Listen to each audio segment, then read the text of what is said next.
it should be a balance of learning and living as well, if you get what I'm saying. Like, I believe our teachers should share stories when they messed up.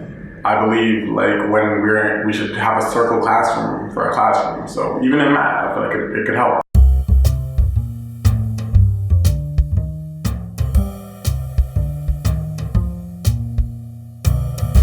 I was invited to join Sweet River Consulting by its co-founders, Whitney and Nyoka. They're two amazing women who are already doing really important social justice work in multiple communities. WASPA, also known as the Week of Social and Political Action, is a healing and learning space executed through weekly workshops with a focus on community building, self-care, social justice, and the arts. We bring in professionals and activists to unite with school communities, students, staff to increase self-expression and their engagement and awareness in social and political activities.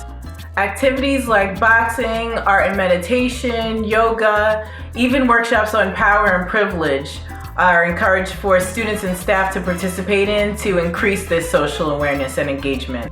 During WASPA, students who have never even spoken to each other come together to engage in healing. Students who may have fought the week before are now learning and healing together and finding common ground. Staff also take advantage of the opportunity to learn and engage in new things, to communicate with each other in a new way, and also to communicate with the students in a new way. Through these workshops, everybody's encouraged to take care of themselves spiritually, emotionally, physically, and socially. Students and staff are getting to see each other in a new light and share in a workshop and in experiences that speak to their heart.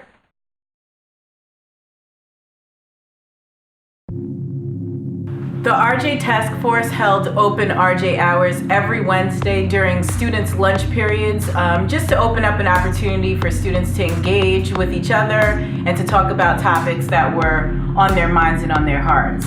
For example, we held circles on use and abuse of drugs. We had a circle in remembrance of a student whose life was lost. We talked about peer pressure. We addressed harm that had occurred within the school community. And we brainstormed on ways to improve relationships between staff and students. We addressed colorism, stereotype. We engaged in basket weaving, diversity, art appreciation. And we even listened to and discussed podcasts by Sean King. All in all, we spent a lot of quality time together, which enhanced community building. I introduced content circles where teachers and I would collaborate on the current class material so that we could have conversations that reinforced that material and gave the teachers access to their valuable time that they needed for instruction. These content circles related to larger social justice conversations. Valuable instruction time wasn't lost. Teachers got to check for understanding, introduce new ways of learning and engaging with one another. The material was relevant to students in a way that they could utilize outside of school. All the while, community building was continuing to happen. For parent engagement, student leaders of the Restorative Justice Task Force held conversations with parents about ways that they could further engage or better engage with their teenagers. These conversations were really helpful in providing parents with restorative justice practices that they could utilize in their households with their teenagers. We also engaged parents and additional community members in broad discussions that we would post on butcher paper throughout high traffic areas in the school. What is social justice to you, or what does safety look like within the school building? These are ways to get people engaged in conversation and thinking about things that related to their lives both in school and outside of school.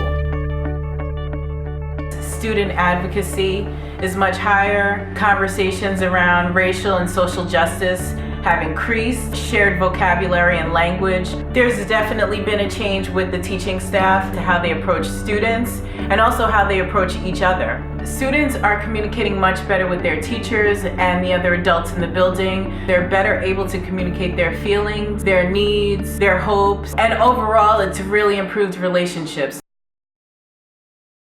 Is there anything in particular that you think has really worked with implementing RJ in the school? Run of the mill.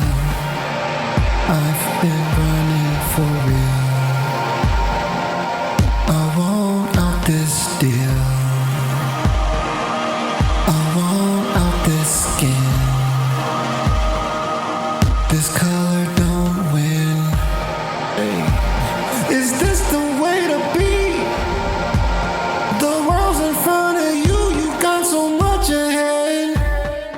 Pick up that torch and lead the way instead. Sandy, Sandy, Sandy, Sandy.